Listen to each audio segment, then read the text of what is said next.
Many people don't realize that the New Testament is actually the best attested historical document from antiquity. We know of more than 3,200 copies of the New Testament that were handwritten before the invention of printing in the 15th century. If we compare this with other ancient works, the New Testament wins by a long, long way. The second in the league, if we can call it that, is that of Homer and his famous work, the Iliad. This is known from about 550 ancient copies. The work of the Roman historian Tacitus, his Annals, which narrates events of the 1st century AD, only exists in one manuscript copy. But no one doubts Tacitus's veracity as a historian, simply because only one copy of this important work has survived. In the case of the New Testament, the evidence is quite simply overwhelming. More than 6 times that of any other ancient work. It certainly needs to be taken with considerable seriousness. In any historical document, you would expect that a writer would get the kings or the emperors right and in correct order.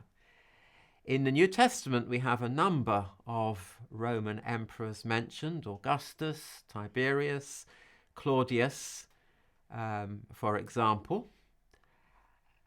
The question of the New Testament's reliability has to be tested on a different level. How does it treat what I call second-level officials, provincial rulers? And we have a number of Roman provincial rulers mentioned in the New Testament. So I'm just going to select 3 of them. The most famous and most significant is probably Pontius Pilate, the Roman governor of Judea at the time of the crucifixion of Jesus. In 1961, archaeologists excavating the theatre at modern Caesarea in Israel came across a stone block with a piece of writing written on it. It's certainly easy to reconstruct what it said, although it's not complete. It basically says Tius Pilatus, and Pontius can easily be added. It's the Roman name of Pontius Pilate, governor of Judea. Another governor is the governor of Cyprus, Sergius Paulus, who also occurs in the New Testament in the book of Acts, Acts 13. He turns up on an inscription from what is now Turkey, Iconium, modern Konya. And Junius Gallio, who's the Roman governor of Achaia, the southern part of Greece, turns up from an inscription found in the site of Delphi in the middle of Greece. All 3 governors are given their correct title in the New Testament. The Romans had 2 different types of governors, prefects and proconsuls. But each of the governors is given their correct title in the New Testament. Furthermore, when we come to details in the book of Luke about what I would call 3rd-level officials, officials in charge of cities, they are given their correct names also. They're not named in person, but their titles are given.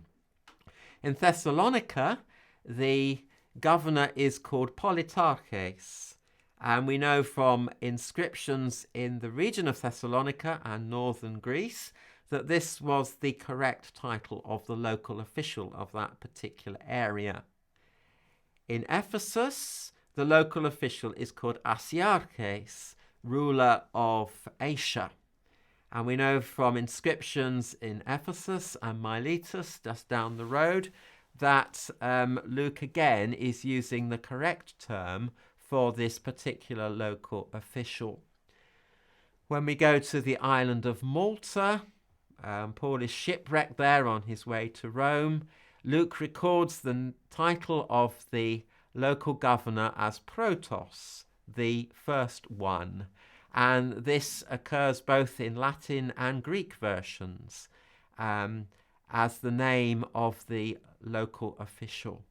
And we can see that Luke has taken considerable trouble in his research. He knows the correct title to use for each local governor appropriate to the situation that he is responsible for. He uses the correct term. He doesn't get it wrong. It's a clear indication that we are dealing with a reliable historian whose work can be trusted.